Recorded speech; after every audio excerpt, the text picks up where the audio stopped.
محمد وآل محمد. حاضرین مجلس، احباب اعزاء،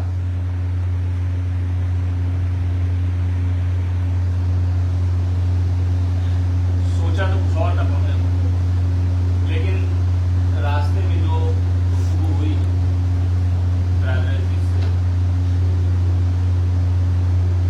تو پتہ چلا کہ تعداد کچھ کم،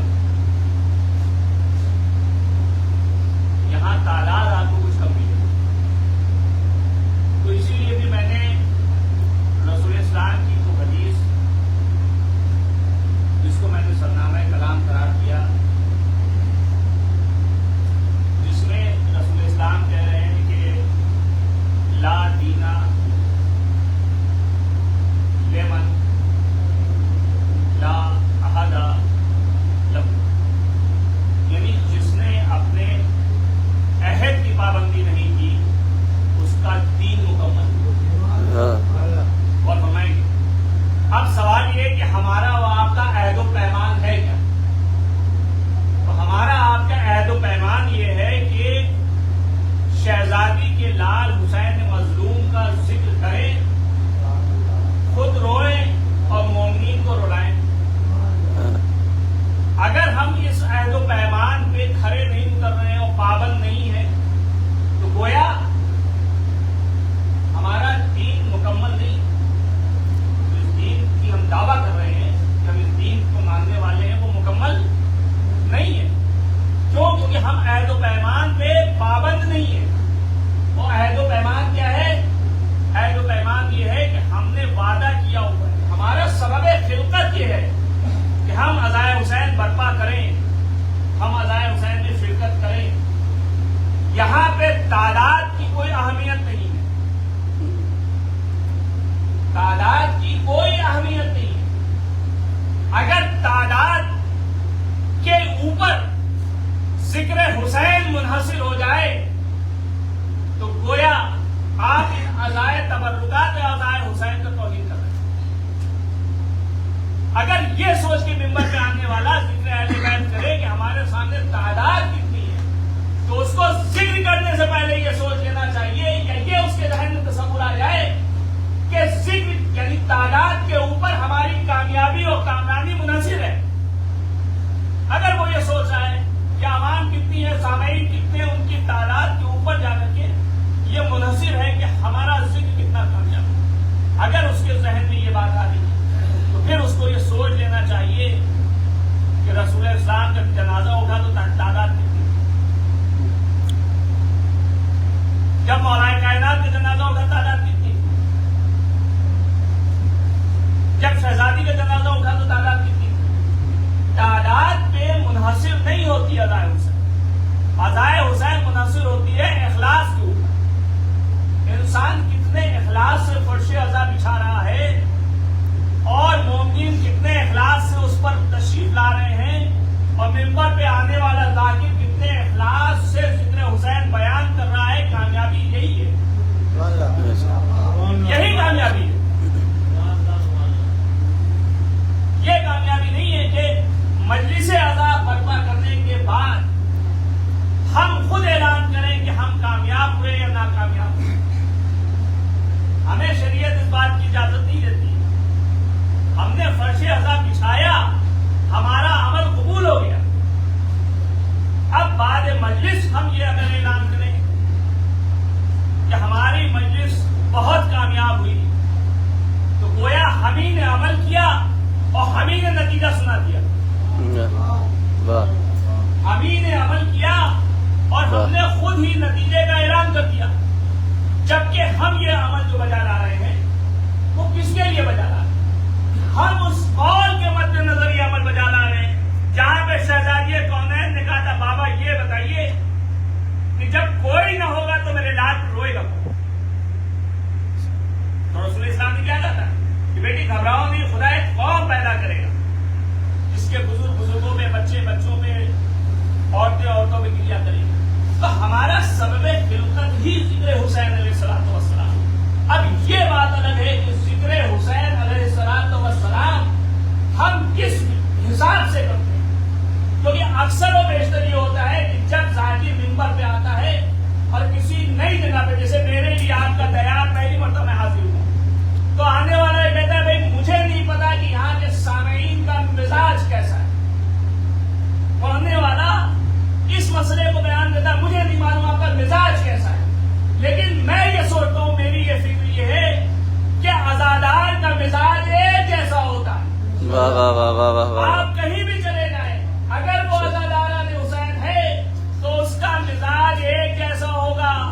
اس کی سماعت جو ہوگی وہ ہمیشہ اسی صدا کو سنے گی، حل من ناصر ینصرنا.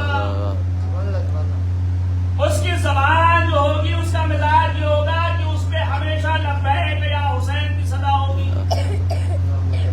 جب عزادار سماج میں اس فطرے کو محفوظ رکھ رہے ہیں، زبان پر اس فطرے کو محفوظ رکھ رہے ہیں، تو یہ کہنا بالکل درست نہیں ہوگا کہ نہ جانے عزاداروں کا مزاج کیسا ہے. عزادار کا مزاج ایک جیسا ہوتا ہے. آپ دنیا کے کسی بھی کونے میں چلے جائیں، پہلی مرتبہ جائیں، لیکن یہ ذہن میں تصور نہیں آنا چاہیے کہ جو مجمع، جو سامعین فوج پہ بیٹھے ہیں عزادار، ان کا مزاج کیسا ہے، کیونکہ عزاداروں کا مزاج ہمیشہ حسینی مزاج ہوتا ہے. دنیا کے کسی بھی کونے میں چلے جائیں، اگر فرش حسین بچھا ہے تو اس پہ بیٹھنے والے سامعین کا عزادار کا مزاج حسینی مزاج. اس لیے آنے والے کو بھی صرف ذکر حسین کرنا چاہیے. اب جس حدیث رسول کو میں نے عنوان سبق قرار دیا، اس میں رسول اسلام یہی کہہ رہے ہیں کہ اگر تم اپنے عہد کے پابند نہیں ہو تو تمہارا دین بھی مکمل نہیں. اب سوال وہی آتا ہے کہ ہم پابند کتنے، کس چیز کے پابند ہیں، کس چیز کی پابندی ہمارے لیے. کبھی غور کیا آپ نے کس چیز کی پابندی؟ مجلس اعلیٰ اگر برپا کر رہے ہیں یا مجلس اعلیٰ میں شرکت کر رہے ہیں تو پابندی کس چیز کی؟ اور کرنے کی بات پابندی ہے کہ ہم معرفت حسین علیہ الصلوۃ والسلام حاصل کریں. ہر شخص عزائے حسین منعقد اسی لیے کرتا ہے کہ وہ معرفت اہل بیت حاصل کرے. بغیر معرفت اہل بیت کے انسان کی زندگی نامکمل، ادھوری ہے، اس کی زندگی کامیاب نہیں ہے. اور معرفت کیسے حاصل کی جائے گی؟ معرفت حاصل کرنے کا جو ذریعہ ہے وہ یہ ہے کہ ہمیں دیکھنا ہوگا، ہمیں اپنی نظر رکھنی پڑے گی کہ اہل بیت علیہ السلام کے اقوال کیا ہیں، کیا انہوں نے قرآن میں اللہ کے حکم کو ہم تک جو پہنچایا ہے اس پر ہم نے صحیح طریقے سے عمل کیا ہے یا نہیں. اگر ہم اس پر غور و فکر کر رہے ہیں اور اس پر عمل کر رہے ہیں تو گویا معرفت اہل بیت ہم حاصل کر. معرفت دینے والا خدا ہے،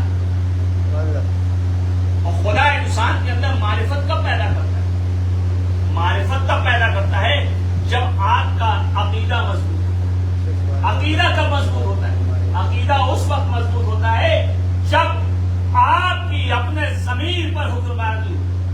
ضمیر آپ پر حکمرانی نہ کر رہا ہو، بلکہ آپ اپنے ضمیر پر حکمرانی کر رہے ہو. ضمیر کے مطابق، ضمیر کے حساب سے آپ زندگی نہ بسر کرو، بلکہ آپ کے حساب سے ضمیر چل رہا ہو. جب یہ کمال، نقطۂ کمال پہ آپ پہنچیں گے کہ آپ کا ضمیر آپ کے مطابق عمل کرے گا تو اللہ آپ کے اندر معرفت رکھے گا. اور دیکھیے قرآن میں اللہ نے کئی نبیوں کا ذکر کیا، 24 یا 25 نبیوں کا ذکر، لیکن سب سے زیادہ ذکر جو ہے وہ جناب موسیٰ علیہ السلام. اب جن نبیوں کا ذکر ہے وہ صاحب کتاب بھی ہیں، صاحب شریعت بھی، خادی بھی ہیں، رہنما بھی ہیں،